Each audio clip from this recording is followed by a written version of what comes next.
Hello and hi, my name is Connor. 今回の動画では9月の多いアルバムについて話しています。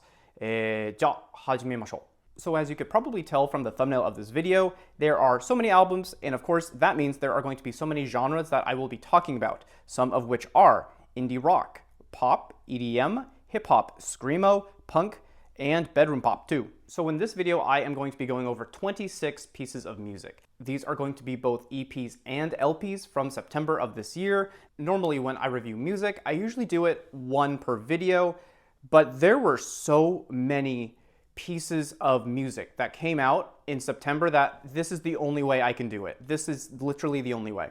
And so because of that, I said, why don't I just shotgun them all at the same time? I think I'm going to be recording for a long time, which means this is going to be a very long video. Sorry, but I hope you have fun because I like talking about music. I think this is fun, even if I'm probably going to lose my voice maybe like 20 minutes in. So let's get it. Okay, so I think first up, I want to start with the EPs because those will, I think, in theory, be a little bit faster to work my way through. So let's start with those. Okay, so our first up is going to be from the band pudelhunds or pudelhunds.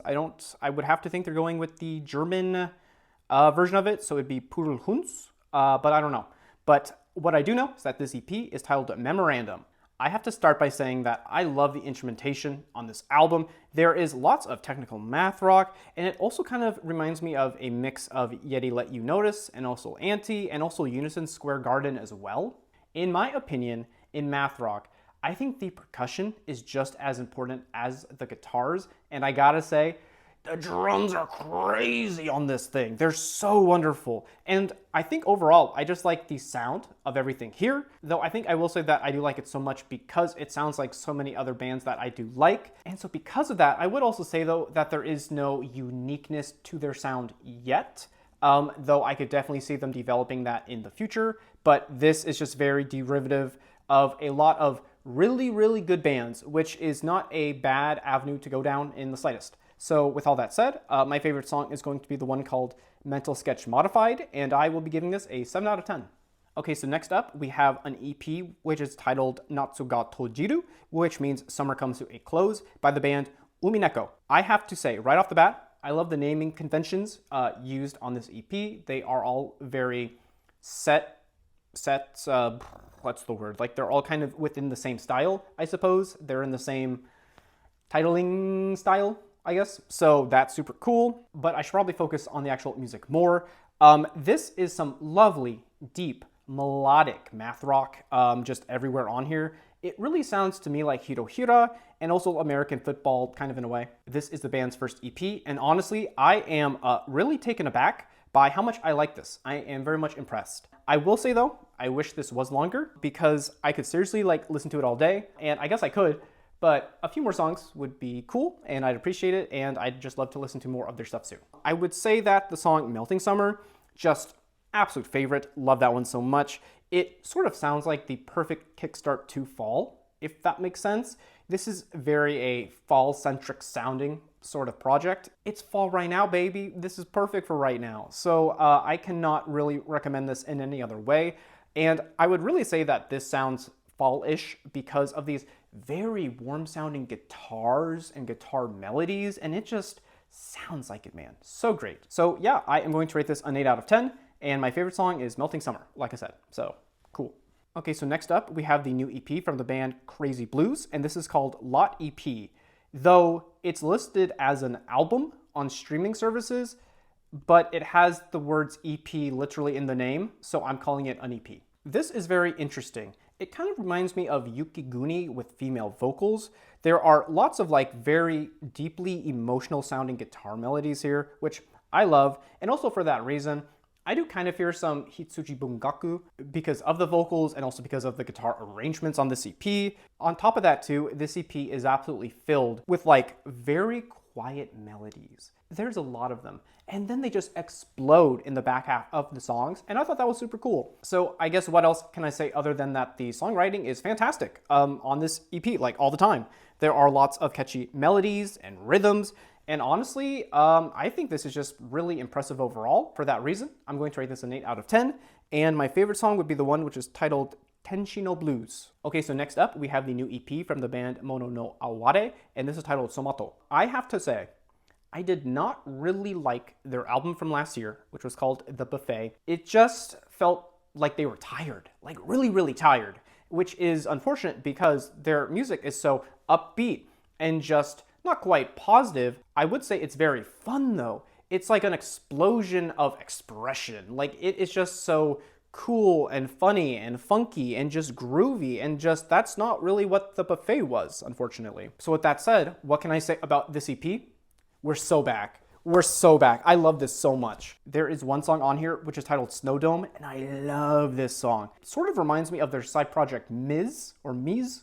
I really don't know how to say it like properly, but it is just so like laid back yet still fun, and I like the lyricism and I like the instrumentation. This is wonderful. I think the vocals are perfect. I think the instrumentation is perfect, and the plucky guitar alongside the beautiful jazz riffing is just them in a complete return to form. This EP is essentially everything I wanted out of an EP from this band. There are just so many fun, bouncy songs, and there are some very interesting vocal inflections and lyrics, and also pedal effects too. Something that is very interesting is that the final two songs are actually like reworked versions of older songs. I actually really like those old versions of the songs, and I like the remixed ones more. They are just more of what I love in kind of their current style. And that's really all you could ask for out of a like song rework. So hats off to them for that. The first of the two songs is titled Soyu Himowaru, which is from their second album,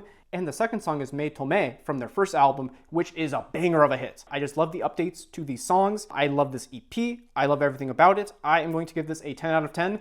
It is for sure one of my favorite EPs of the year so far, and I was surprised and I was so happy that this was the case. And again, my favorite song on here is going to be Snow Dome. So yeah, my recommendation is to check it out if you just like cool music, because this is awesome. This, like everything here is awesome. Oh my god.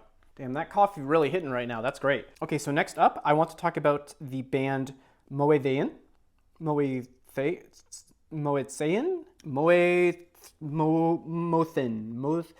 Moethein, with their EP Summer Glow. This is the band's second EP, and I was really surprised that there's so much English on this EP.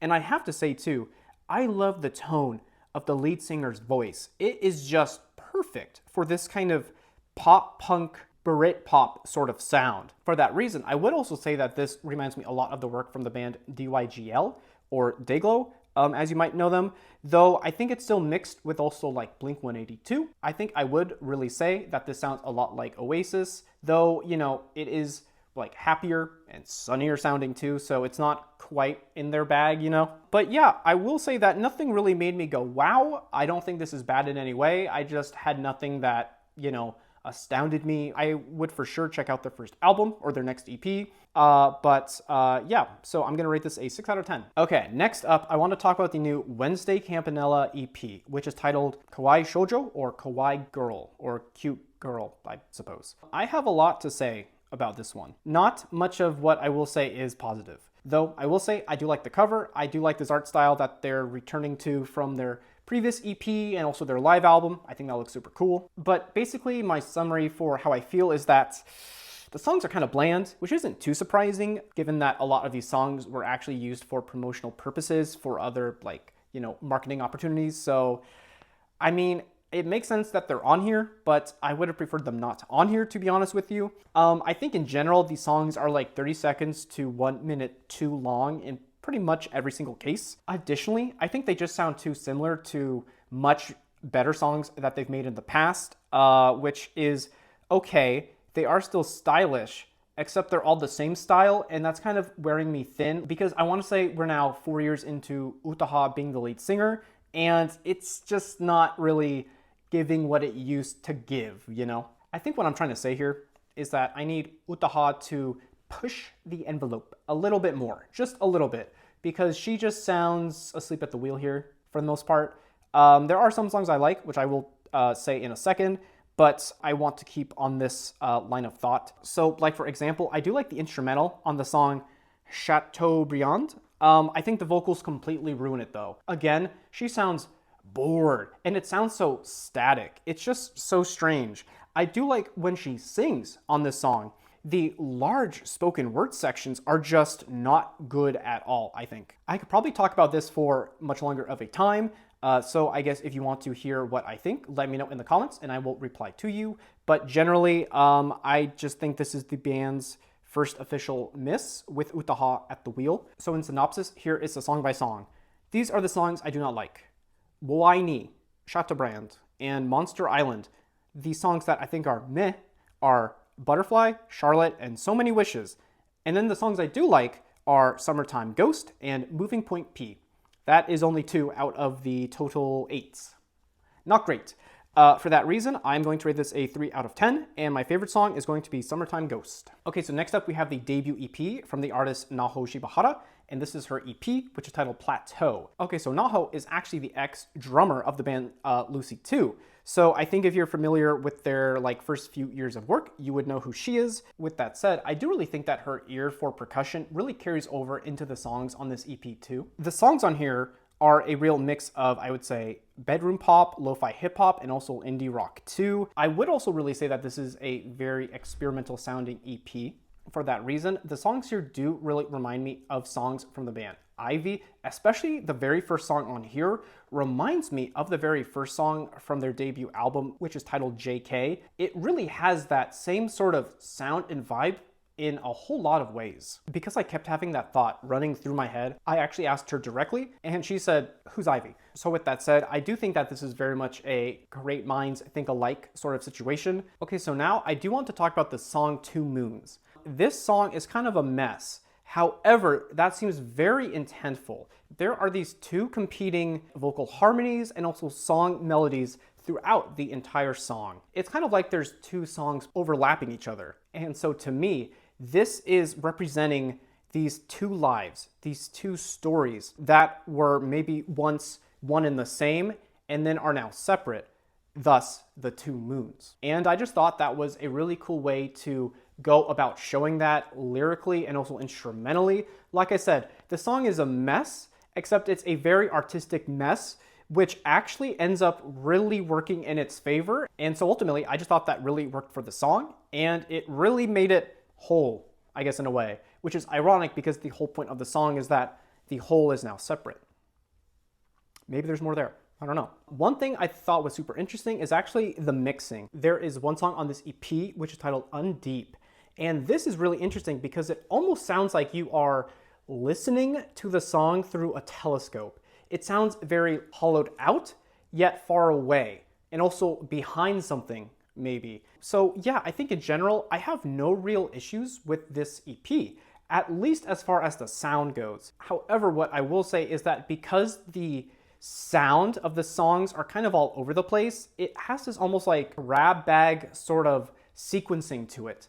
And I felt like it could have been sequenced a little bit better. So with all that to say, I really feel like Naho has 2 options. She can either hone in on the sounds that she has here to kind of make them commingle a little bit better, or she has to be a little bit more selective in the sounds that she uses, which would then make it all sound more cohesive that way because there is less variation. So yeah, I will rate this a 9 out of 10, with my favorite song being The Sound of Silence. Okay, and so now we are at the last EP, which is going to be the new one from ANORAK, and this is called Fav Riff. Now, what I will say about this EP is that a lot of the songs here are basically everything I loved about their song from the Avis collaboration album from, I want to say March of this year. I love that song.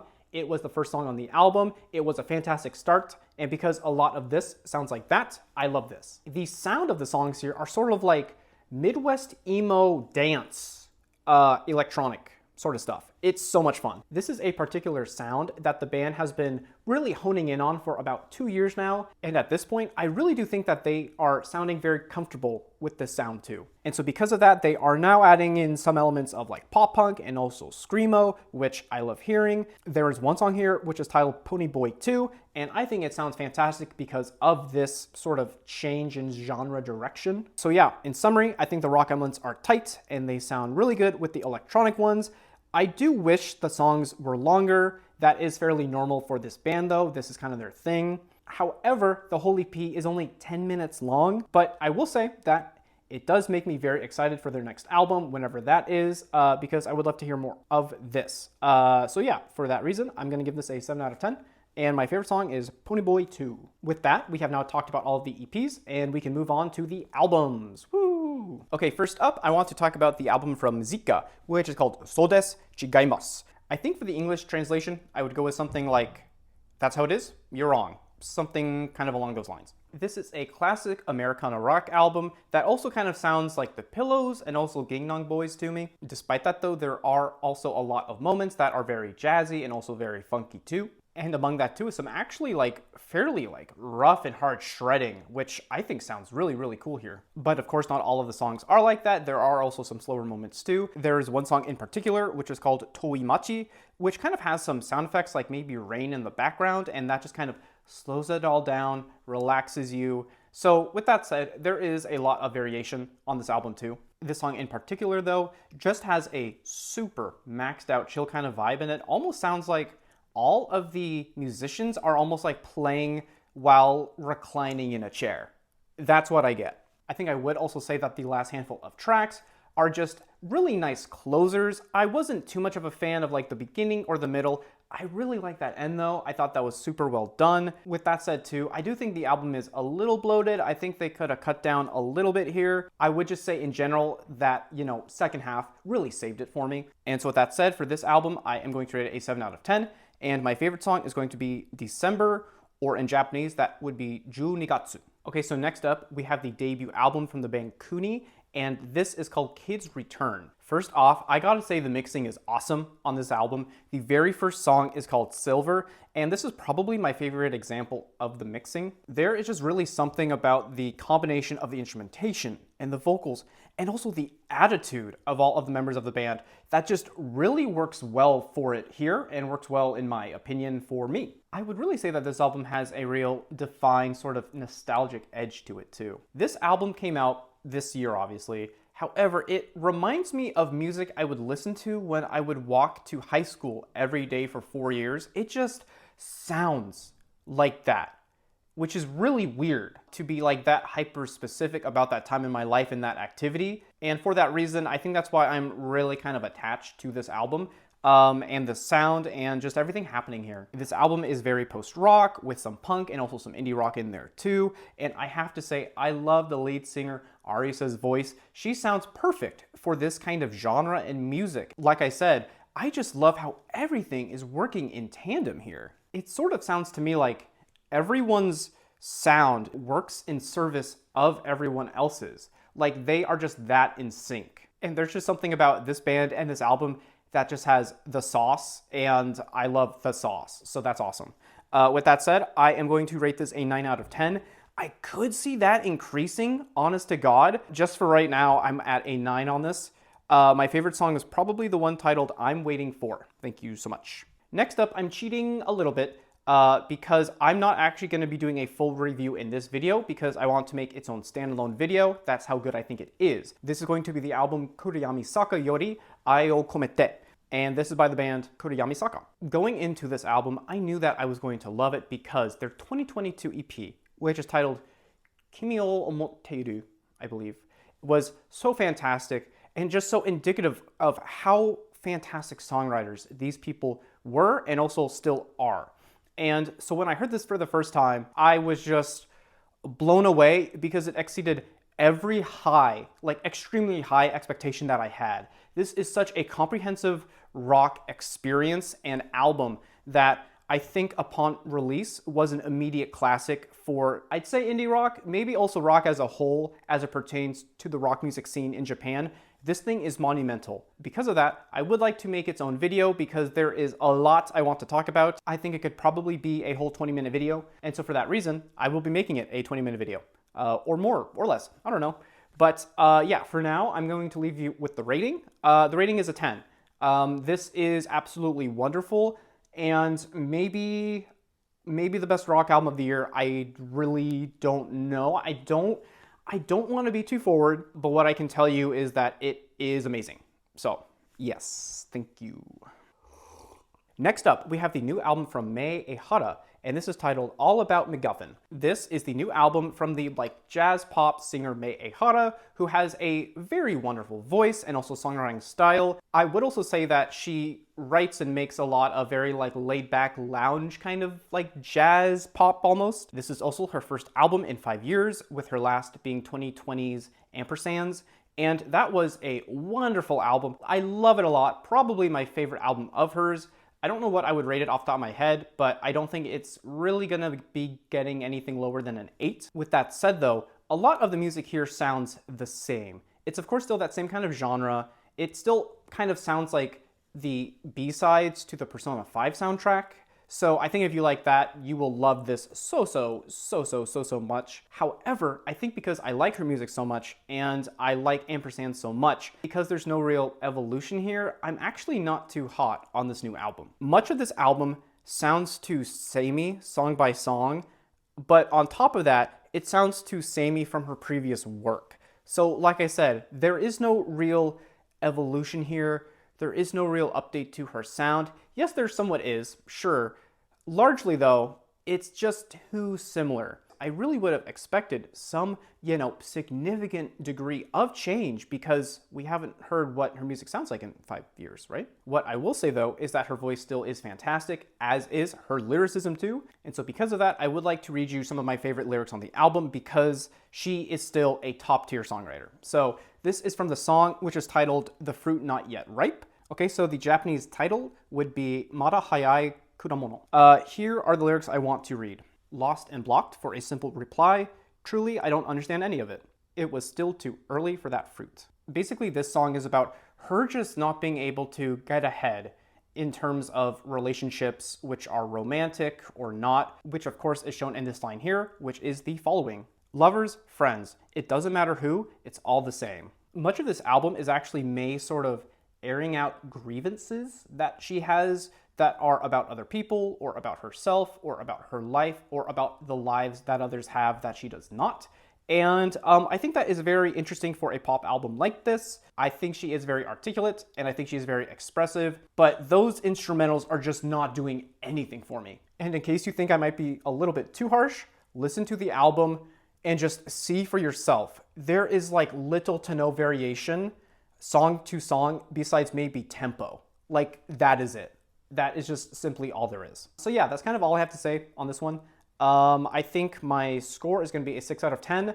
I think the thing that is really doing the heavy lifting in that score is just how great Mei herself is. I just think that instrumentation needs to be tuned up or changed out for something different or, interesting or new or just anything else. Because honestly, without her songwriting and her vocals, I'd probably rate this a 4, if we're being honest. But yeah, with that said, my score is 6 out of 10, and my favorite song is The Fruit Not Yet Ripe.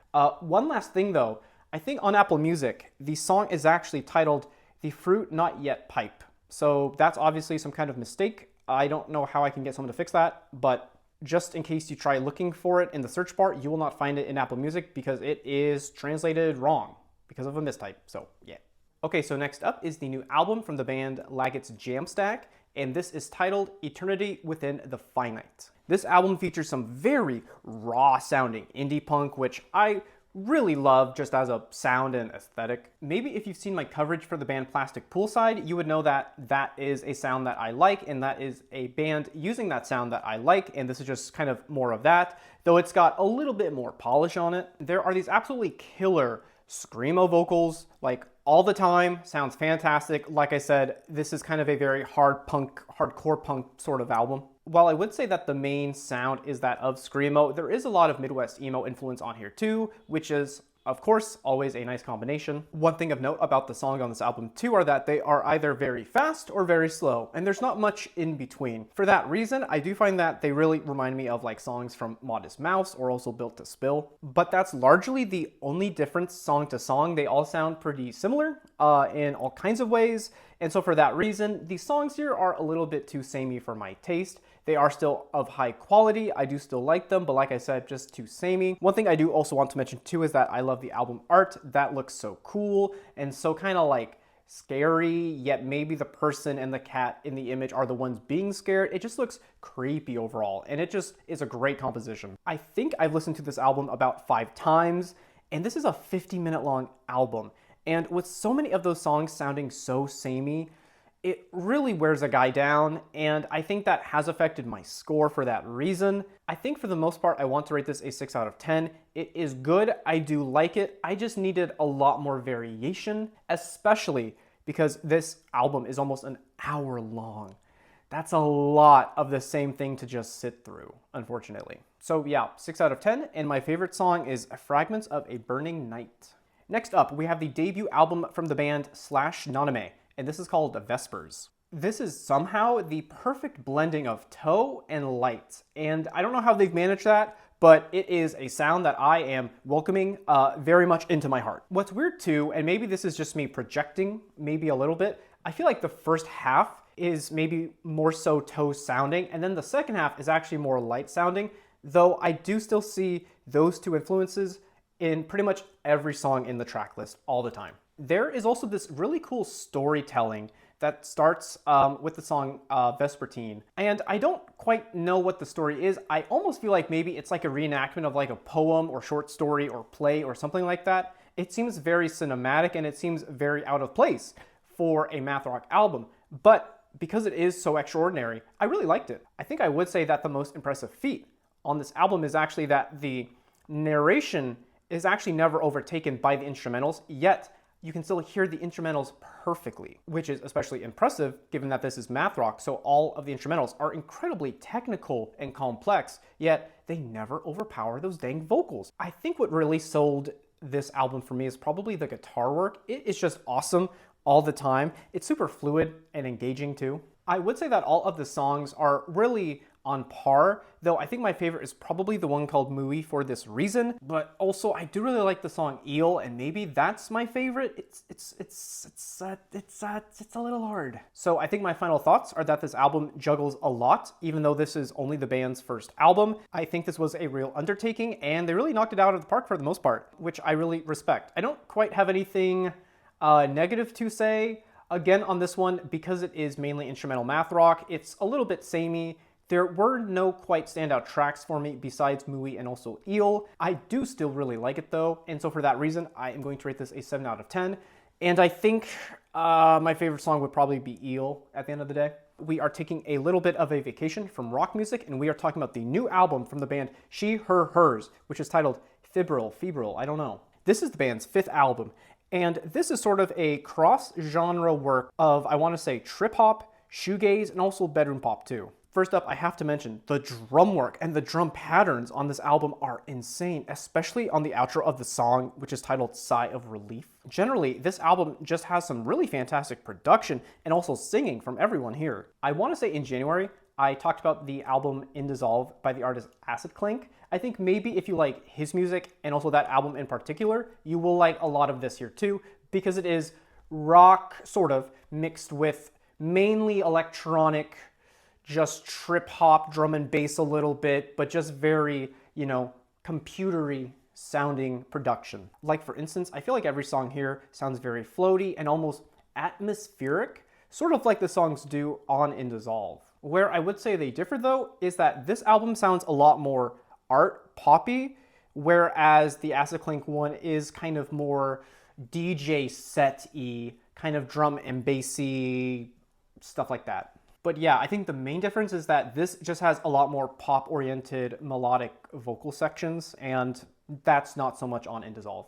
One last thing I will say too is that the mixing and also the vocal effects on the vocals really sound like Keshi a little bit too, which is also why I'm sort of getting that pop sort of vibe.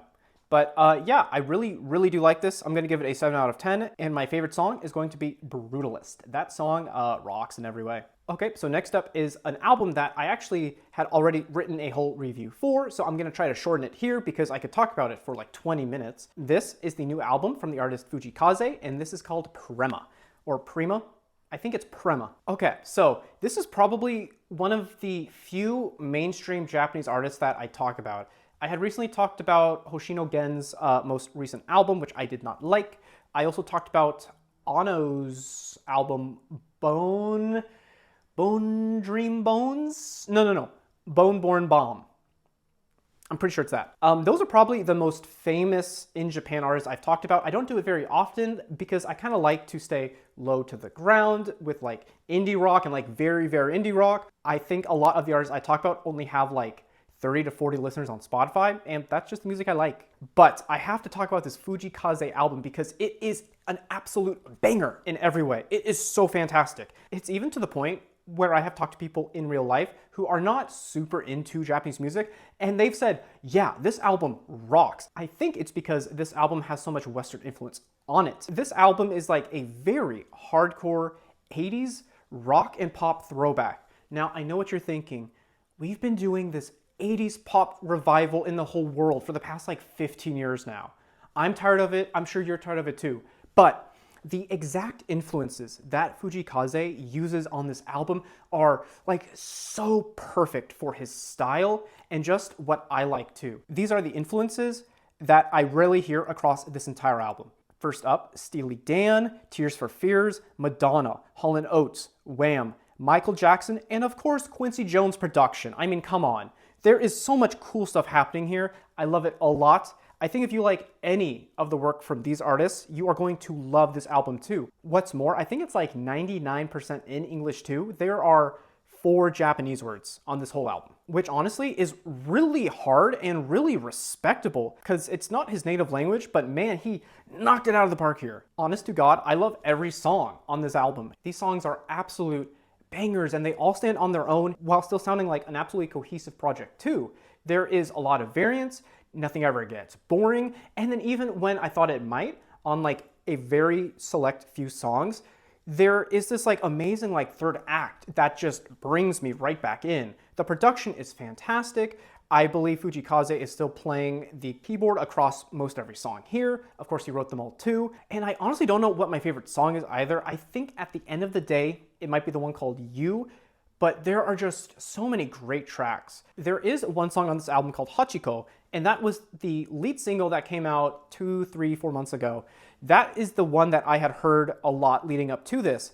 So when that is like the least 80s sounding song on here that they chose as the lead single, that was surprising because I was not expecting this throwback album. Though I will say there are a lot of sort of splashes of that 80s rock pop sound at like the very last minute of the song. So it does still kind of tie in, but it's not what the majority of the song sounds like. I think ultimately, I love this album. I think you will too. This is the kind of album where you will hear that very first song and get immediately hooked and listen to the rest of the album. It is such a cool start to such a cool album. It's called Casket Girl. Wonderful, wonderful, wonderful, wonderful, fantastic mood setter, vibe setter, everything. That said, the mood and the vibe on this album are immaculate. I do not think I will regret rating this a 10 out of 10, and my favorite song would probably be You. So go check that out if you really want to get to, I guess, my favorite song. It's like second or third last, so you would have to wait a while to listen to it anyway. But check this out, please. Okay, so I'm looking through my list of stuff to talk about, and I think we have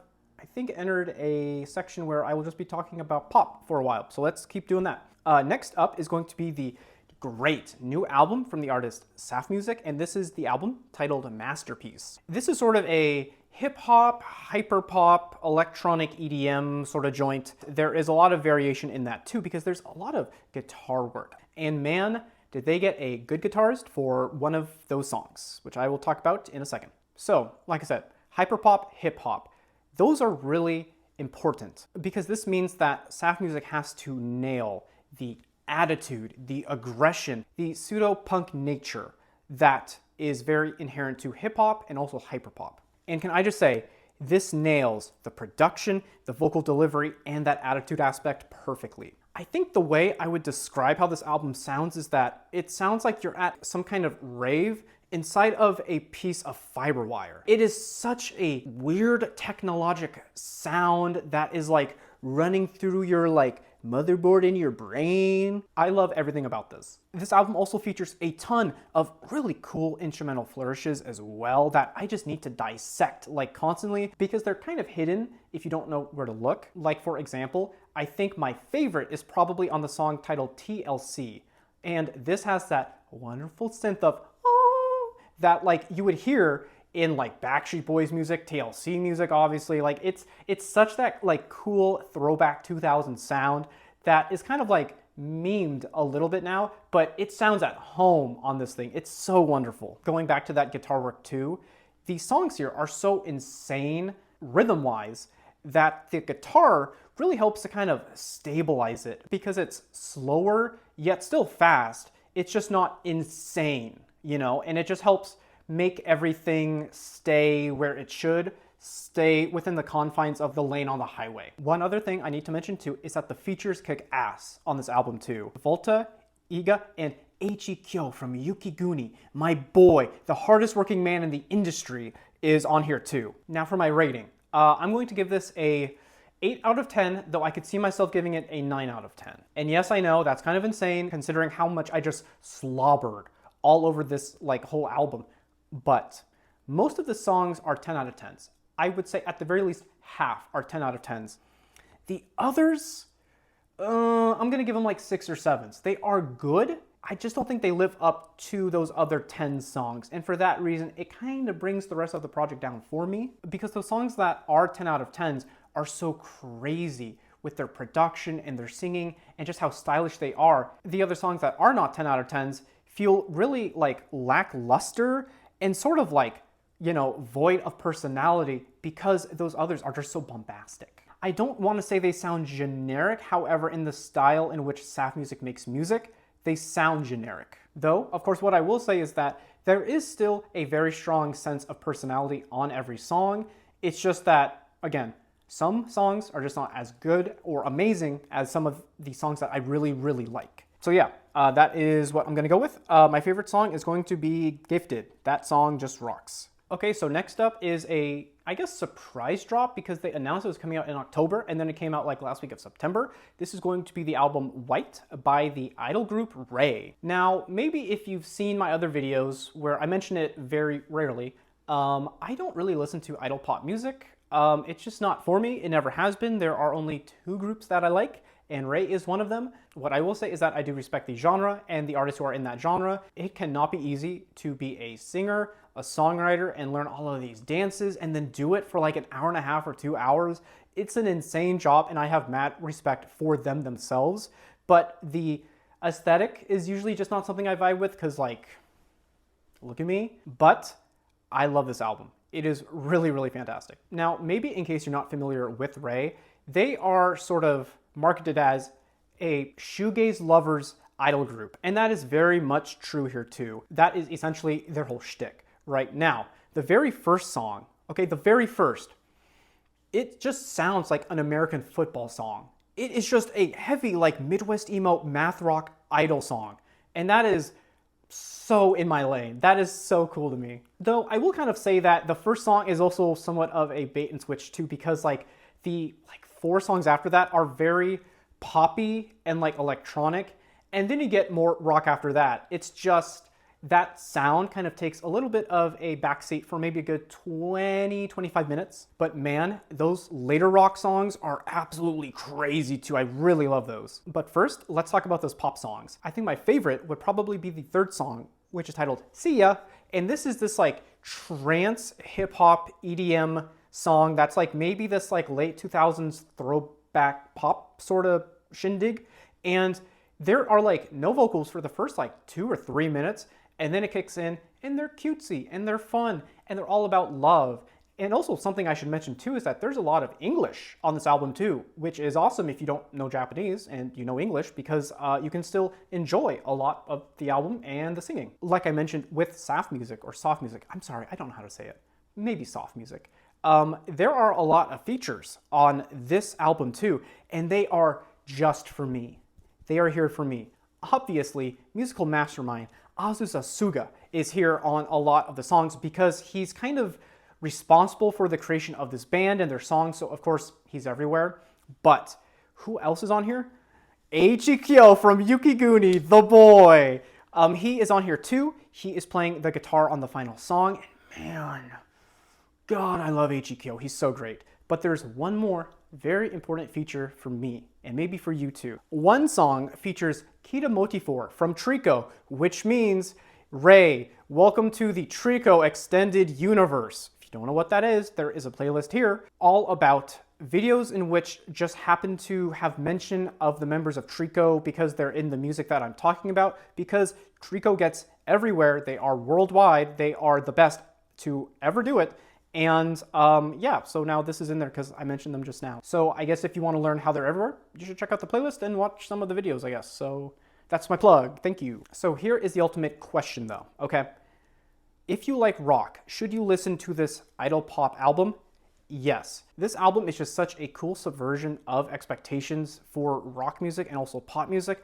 I think that if you do only like rock music, you can find something really interesting in like every single song here. What I will say is that I don't think you'll love every song here. I think you will at least have some level of appreciation for them though. So I think you should explore a little bit, get outside of your bubble, and just try it out. It's super cool. And I say that because, well, for that reason, I'm gonna rate this a 9 out of 10. Not every song is a hit, though most are. But I think if maybe the mixing was a little bit cleaned up across the album too, I do find that like some of the rock recordings are a little bit cloudy in the mix, especially on that first song that I do still love. I think the mixing could just be better, I guess. But yeah, that will be my review of this album, 9 out of 10, with my favorite song being See Ya. So check it out. Okie dokie artichoke, we have... Okay. So next up, we have a new album from the band School Shudder, and this is titled Like a Child Walking on the Beach. First up, this album art, crazy. Love that. This is the band's first album, and man, do I like it a lot. On top of that too, I think if you like Mass of the Fermenting Dregs, you will like this band a lot too, especially because there are a lot of female vocals. Despite that though, the lead vocalist is actually male. So you've kind of got that male with like the backing female, and I think it just works very, very well. One thing I should mention is that there's some very nice guitar work across this entire album. My favorite probably being the outro on the song Daily Bubbles. That was very nice there. Nice job. I think the second to last song on here is like 8 minutes long, and this has this explosive, fiery finish that I just loved hearing. So cool. I don't really have anything bad to say here. Kind of more or less has the regular trappings of a debut album. It's not perfect. It's sort of muddy sounding. I think there could be more production value, but of course they don't have the funds to make that happen. So I like what's here, and of course it works for the genre because this sort of rough sound is just very, you know, inherent to the genre, so it does work out in the end. Speaking of the end, the final song is called Incineration. This is my favorite, and I think it is a perfect closing song too. So yeah, that's everything. I am going to rate this a 7 out of 10, with my favorite song being Incineration. So yeah. The next album is titled Weather Diary, and this is from the band Yugure. So this is some fun, punky rock with great guitar riffs too. The bassist is going crazy on a lot of these songs too. He sounds particularly amazing on the song Blue Sky. One other moment I have to point out is this beautiful guitar riff on the bridge of the song titled Moonlight. Oh, that is so good. I really like that one. A lot of the songs here are fantastic. I feel like the cover is not very representative of the music itself. It's sort of like A Day at the Beach, but like the songs like hit. They're really, really cool. There are also a lot of instances of the band members singing vocal harmonies, which I think sounded really cool, worked out very well, and were some nice additions, I thought. You know, honest to God, I think as far as debut projects go for this year, this is one of the better ones. I really, really do like this. Now, of course, you could clean up some of the mixing and then some of the actual recordings. I just feel like that's so inherent to this kind of being a, you know, demo album, essentially, so shut the fuck up. I'm going to rate this an 8 out of 10, with my favorite song being I'll Never Forget You. Love that one. This next album has been on my, I guess, to listen to list all throughout September. I finally listened to it last week, and it blew me away, okay? This is the album Internet by the band Soccer, with a period. First and foremost, pretty much all of the lyrics are in English. However, this is a hardcore screamo album, so you're probably not going to understand any of it. With that said, I do want to read the lyrics of the intro song. It's very short because the lyrics here are a hell of a tone setter. Sky, sea, flowers, rainbows, thoughts, miracle of life, death in abundance, future. Remember that you exist here and now. The lyricism on every song is incredibly introspective and revealing. It's so heart-wrenching, some of these lyrics, and just like too real and like way too relatable too, I think. So I think my recommendation is listen to this album with like the lyrics in front of you, whether that's on like Genius or something, or on Apple Music or Spotify if it has it, because you really get a new understanding of this album as a whole when you read the lyrics, because it is such a trip. It sounds like a almost manifesto or something. It's so wonderful. It's so beautiful. But basically, the message of this album is that the internet is as harmful as it is helpful. And it's like, how do we manage that in our lives? Because that's a very delicate balance, and it just goes places. And like I said, it's so revealing, and it is just so cathartic to even like read, because it's kind of saying what I've only thought and could not actually articulate. Love this. One other thing too is that I hope the vocalist is like treating their throat very well, because they are screeching constantly to where I am legitimately worried about them burning out their voice box, because like this is crazy. That said too, the instrumentals perfectly suit the lyrics, and the vocals too. They go hand in hand. They are a perfect match made in heaven. I love everything about everything on this album, though I will say the ending song is kind of weird. However, it's perfectly suitable for the album and the theming. It's just one I think I'll be skipping because it's just a lot of noise, and I think if you listen to it, you will understand why, though it is important to the album too, I think. So yeah, much of this is, I want to say perfect. I don't really have any real notes. I'm going to leave it at a 9 out of 10 for now. I think it could probably change to a 10 for me with like a dozen more listens. But for now, 9 out of 10. My favorite song here is The Collapse, though a lot of them are just wonderful. So I think if you like maybe art rock sort of in a way, you will like this a lot too, because this band has a lot to say, though you have to kind of go looking for it. Though maybe that's the point. It's called internet, so you have to utilize the internet to understand the meaning of it. Oh, Christ. Oh, man. Oh. I'm thinking about my score. Oh, that's good. 9 out of 10 for now, I think. Okay, next up is a really weird album because it's only 50 minutes long. This is the album Lucky by the band Sugar. This is screamo, speed metal, and punk. I feel like if you like Maximum the Hormone, you will love this. I also gotta say, I love the album cover too. I sort of feel like it has this like surrealist 2000s pop punk sort of aesthetic to it that I think just goes hard. Okay, so now the songs on here.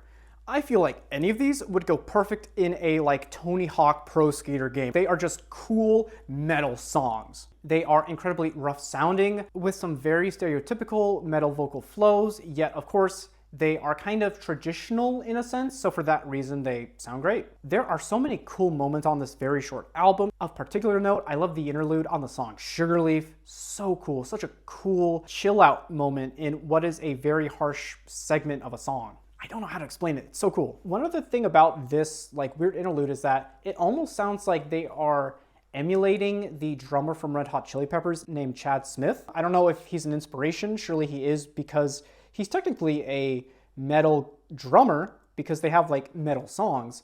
But yeah, I just kind of noted that and I was like, oh, this seems very Chad-esque. So unfortunately, there's not a lot to say here because the lyrics are screamed and they're just kind of metally. On top of that too, like I said, it's 50 minutes long, so not a ton of content to actually go over. But I think my final words are that this is super cool, short but sweet. My favorite song is Newport Pleasure, or maybe also Love. It's kind of 50-50 for that on me. And I'm going to rate this a 7 out of 10. Okay, so sort of in a total inverse, we are now talking about very fun, happy rock. This is going to be the self-titled album from the band Omeme Tenten. Like I said, happy rock. It's also sort of folk pop, folk rock too, a little bit as well. I would say that this is a real breath of fresh air after all of the like screamo and grunge and punk I've been listening to. So I will say that this is a real palate cleanser for me. This is the band's second album, however, it is their first to me. I think I've been seeing their name come up a lot for about a year now, and I gotta say, the mixing on here is actually really good. I feel like all of the members are very much appropriately spaced in the mix. On top of that too, I feel like no one ever really overpowers anyone else. So again, really nice mixing here. I feel like if you're into J-rock, J-pop, such as the Peggies, NaNoWriMo, or maybe Shishamo, you would like this band a lot.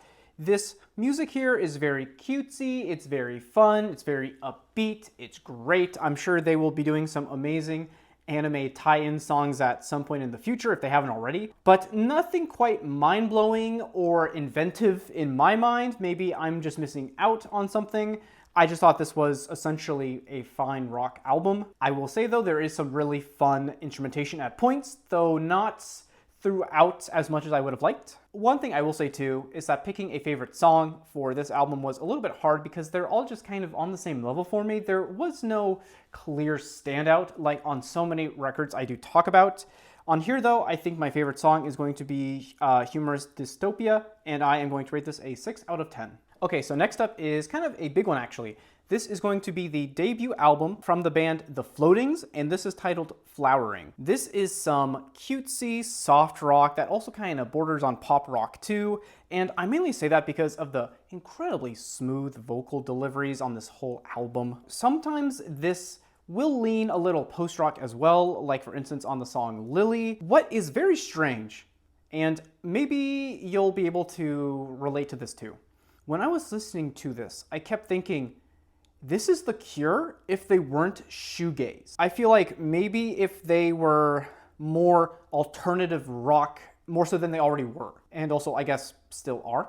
Like for example, there is one song on here which is called Kitto Utsukushi Mama de, and this is so The Cure. It's so Cure-y, but also not. It's so strange. What I will say though is that the guitar work on this song in particular is insane and so indicative of The Cure. I love it so much, but honestly this applies to the entire album too.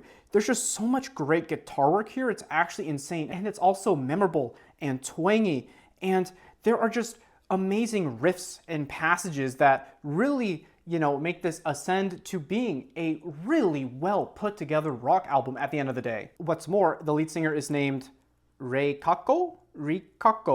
I'll put it on screen so you can be just as confused as I am.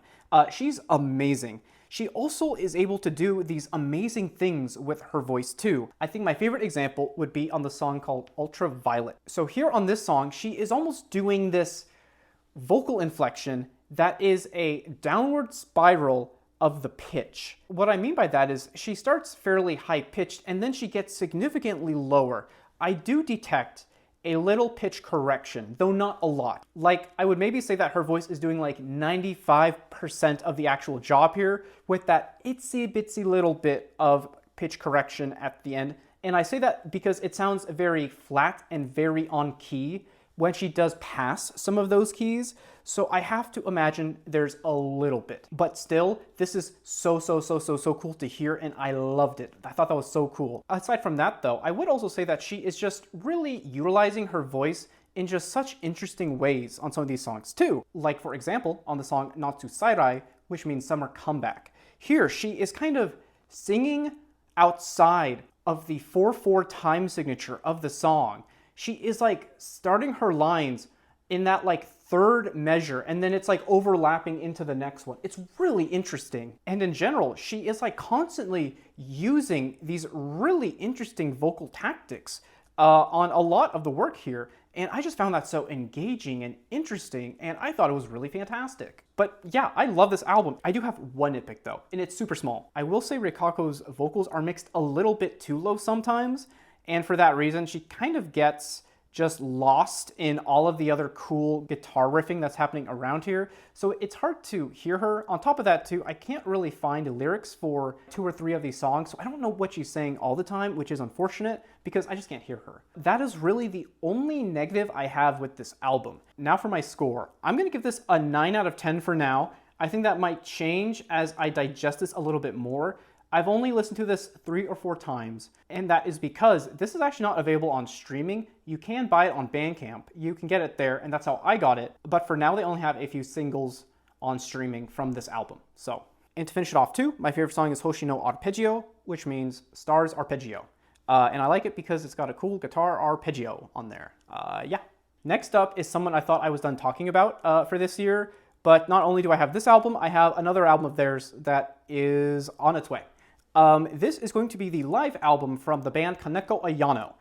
This was released, I think, the last week of September, and I have to say it rocks. Okay, so this is actually a follow-up to the band's album from earlier this year, which was called Ishi no Ito. Man, did I love that album. I made a review video on it, and then I made a follow-up video on top of that too, because I could not stop thinking about this amazing album. So go check those out if you're so interested. So what do we have here? This is a set list which includes songs from all across her solo discography as well as the band's music from the album from this year. One thing of note, though I guess it is actually somewhat usual these days, is actually Ayano sings with a noticeably deeper voice than on the recordings, which personally I love. She sounds powerful, she sounds amazing, she sounds transcendent here. So I mean, what do you get out of this thing? You get her amazing live voice with these like classic songs in this wonderful live experience. It's great. The caveat though is that the mixing is actually not good even by live album standards, I feel like. It starts off fairly poor as far as Ayano's vocals go. I will still say though that the mixing is fine in those like first few songs. It's just that I've heard better mixing on other live albums, including her own. Like for example, the kanekoayano one-man show 2022 Autumn September 26th Kanai Hall live recording that is on streaming is like the gold standard for me. It sounds amazing, and of course, so does Ayano. Okay, so now let's talk about the actual songs. She sounds harder and more punk than ever in this performance. Like for example, the live version here of the song Me and the Sunset sounds like a pit is about to open right in front of her. It should not go that hard. Weirdly enough, I kind of get an Idols sort of vibe from this performance as well, which is not how the recording is like. So again, it just sounds harder and punkier, and I love that. One other thing, she sounds absolutely vicious on this version of the song Sunrise. She sounds like she's going like Super Saiyan level 3. It's insane. She has such raw vocal power that it's like, I would probably faint if I went to one of her live shows, which I really want to do. But oh my god, the creme de la creme of this performance is her version of the song Muzakashi, which means difficult. This is the most noise punk she has ever sounded. There's so much feedback and just aggression and energy and like anger sometimes too. It's just a really landmark performance for her. Nothing she has made up to this point sounds like this. And I don't know if this is a sign of things to come for whenever she makes more music. I really hope so, because she would nail this. This is so left field from her cutesy history of folk pop that I'm just so into it. I'm so infatuated with this weird sound direction thing. Yeah, this is absolutely fantastic. Generally, I would just say that a lot of these songs have really cool twists that have been placed on them in these performances. The original version of the song In the Water is sort of this like slow, meandering, sad outro rock song. However, here it is this incredibly bouncy, funky, happy song. So yeah, I do think this is really fantastic all around. I am going to rate it a 9 out of 10 though, because of that mixing issue. And yeah, I guess just to cap it off, favorite song is Muzakashi. Because it's just the coolest thing I've heard from her ever. So you can probably tell from the timestamp now that this is the last album I talk about, which I am incredibly excited about because I am ready to be done. I think I've been recording for like 3 hours. Okay, so last but not least, we have the new album from the hip-hop artist Ego, or E5, but it is pronounced Ego. This is called Mode Pop, and it is such a fun album. So I don't think I've been doing it too much on YouTube. However, I have been talking about Ego all year long. I believe I had first mentioned her in that Avis video from March-ish.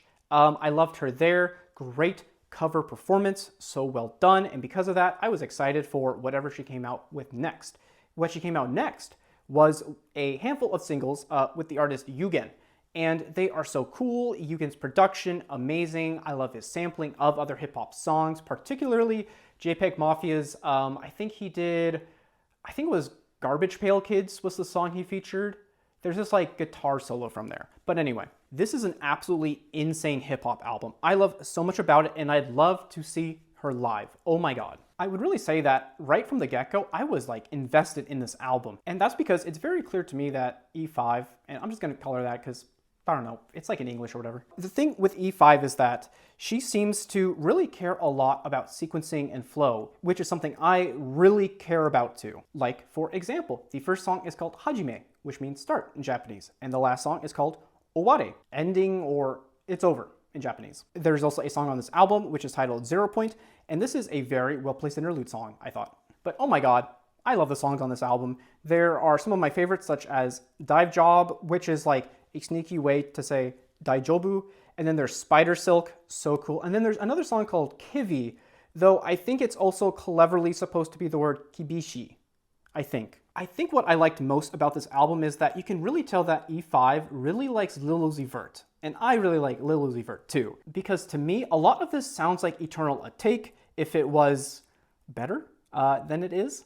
I do also kind of hear some of the Future / Uzi collab tape, which is called Pluto X Baby Pluto. I love that album, and so I love a lot of what is here too. There are also some songs which kind of give me sort of the Love is Rage 2 vibe, such as Snooze Mode. I think in general though, it is because of the insane production on every single song here. Obviously, a lot of it sounds like Pierre Bourne, which I'm not complaining about in the slightest. For example, the songs Hot Cairo and also Frog Jump Uchu. But on top of that, there is a lot of really cool EDM and also dance production here too, such as on the song I Am Here, which has an absolutely infectious beat. On top of that too, I thought the features were very well chosen and also very well utilized, which is always nice to say. I think in general, they are just very nicely curated. So many songs here sound fantastic. I think of particular note, Spider Silk has this ghostly flow sort of to it, and I just love hearing E5 on that song. It is wonderful. And also too, I think in the back half, her vocals are being like phased in and out, and it is just such a cool way to like do her vocals and also end the song. I love that a lot. So I thought we would end in a very strong way. So with that said, I'm going to rate this a 10 out of 10. I think this is one of the best hip-hop albums I've heard so far this year, which also includes some hip-hop albums from outside of Japan. Though, is it going to beat the Clips album for me? I don't know. We'll see. Okay, and with that, we're done. We're so done. It's over. I hope this wasn't too long for you. And even if it was, I hope that means you got a lot of good recommendations out of it. I don't think I missed anything from this month. If I did, let me know. Or maybe don't let me know. I think I want to pretend this is a pretty conclusive list and that I didn't miss anything. Because this was, what, 26 albums? I think that's everything that came out in the country of Japan in September 2025. I guess the last thing I will say is that I hope I don't have to do this again in October, but it seems like a lot of stuff is coming out in October, so we will see, I guess. Let me know if you like this kind of video. It was useful for my schedule, though I don't know how long it will take to edit, because I've got like 3 hours of raw footage, so we'll see. But so yeah, that is the end. Thank you for watching, and I'll see you in the next one, and subscribe if you haven't, because I'll just be talking about more Japanese music. So, bye!